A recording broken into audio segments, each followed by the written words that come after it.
that's just a sort of a look at the different types of supercells. And here we're going to, the different types of storms that we can see in the atmosphere. And let's go ahead and actually fill in a table to sort of illustrate what exactly, just to sort of summarize what we talked about and also sort of illustrate some of the threats that you can expect from each.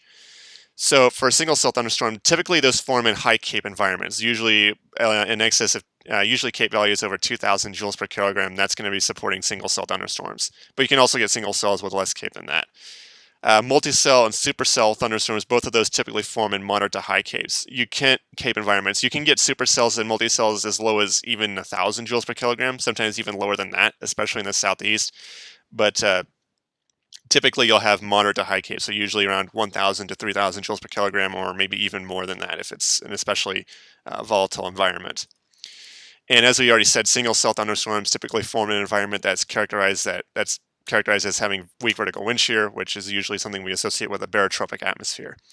Multicells typically have moderate vertical wind shear, and then supercells have strong vertical wind shear. And usually single cell thunderstorms, they usually last at most 30 to 60 minutes. On rare occasions, you can get some that last for an hour or longer. And if you get a single cell thunderstorm that lasts very long, these don't move very much. Single cell thunderstorms are usually almost stationary or very slow moving. So if you happen to get a very long lasting single cell thunderstorm, you could wind up with some locally significant flooding. Multicells typically are long-lived. They tend to last for several hours. And on a handful of occasions, you can also get a multicell thunderstorm that lasts for 12 to 24 hours. And that's typically what you would see out of something like a derecho or some sort of long-lived squall line. Supercells, if you didn't have to worry about other thunderstorms developing in the vicinity, they could also last for that length of time. But supercells typically get absorbed into neighboring thunderstorms, so they typically don't have the long life cycle that a multicell might have. But supercells, under the right conditions, can last for several hours, sometimes even up to 8 hours if you get an especially long-lived supercell. Tornado threat from single cell thunderstorms is pretty much zero. It's not impossible to get a quick spin-up tornado or some sort of tornado on a single cell, but that's probably going to be a 1 in a million occurrence. You're not going to be seeing that very often.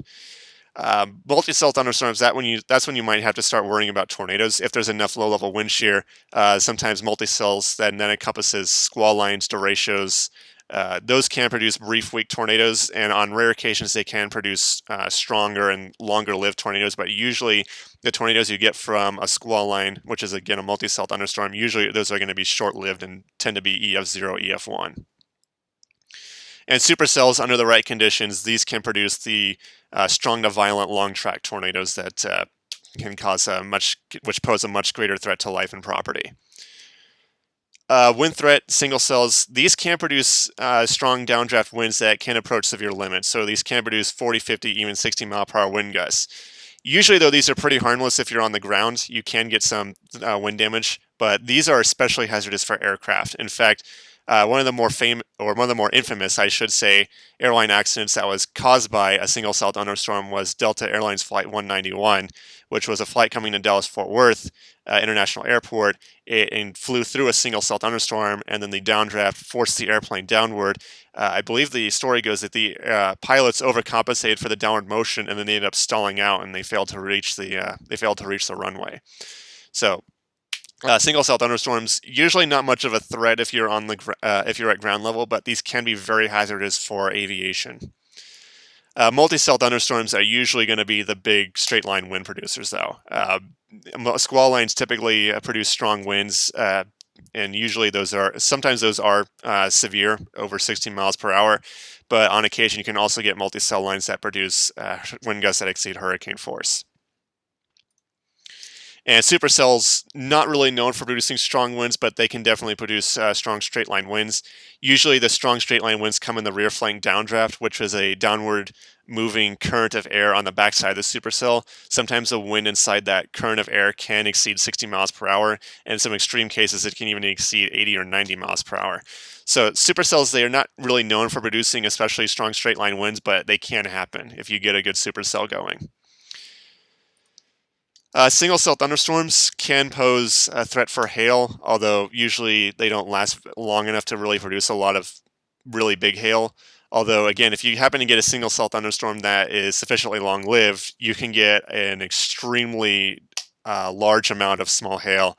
I remember there was one case, it happened in Amarillo, or in the Amarillo area.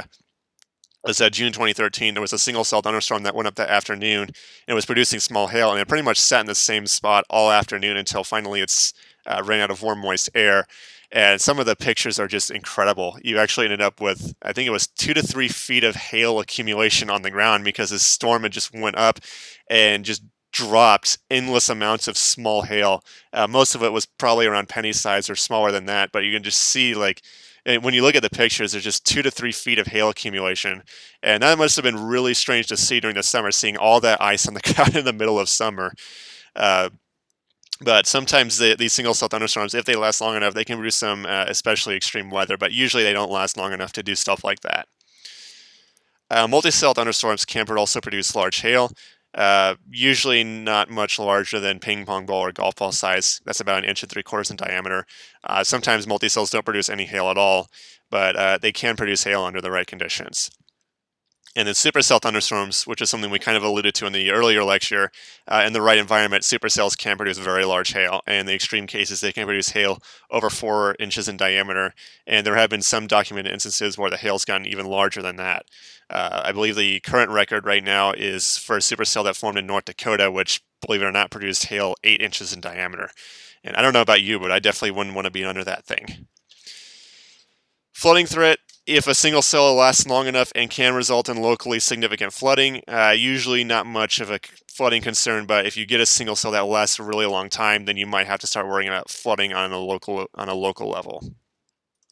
Multi-cells, you're much more likely to get flooding from a backward propagating multi-cell than a forward propagating multi-cell, but sometimes you can get a fast-moving squall line or a fast-moving line of thunderstorms that can pose a risk for heavy rain. And supercells, you're probably not going to get flooding from a low precipitation supercell, but if you've got multiple classic or high precipitation supercells tracking over the same area, then you might have to start worrying about flooding from supercell thunderstorms. But usually supercells aren't really known for producing especially intense rainfall, but they can produce localized flooding because the rainfall rates inside supercells can be quite intense at times, again, depending on the characteristics of the storm itself. But that's going to do it for this first segment on thunderstorm types and the characteristics of them. And in the next segment, we will start taking a look at some more topics related to Lecture 22. So with that, I will see you all in the next segment.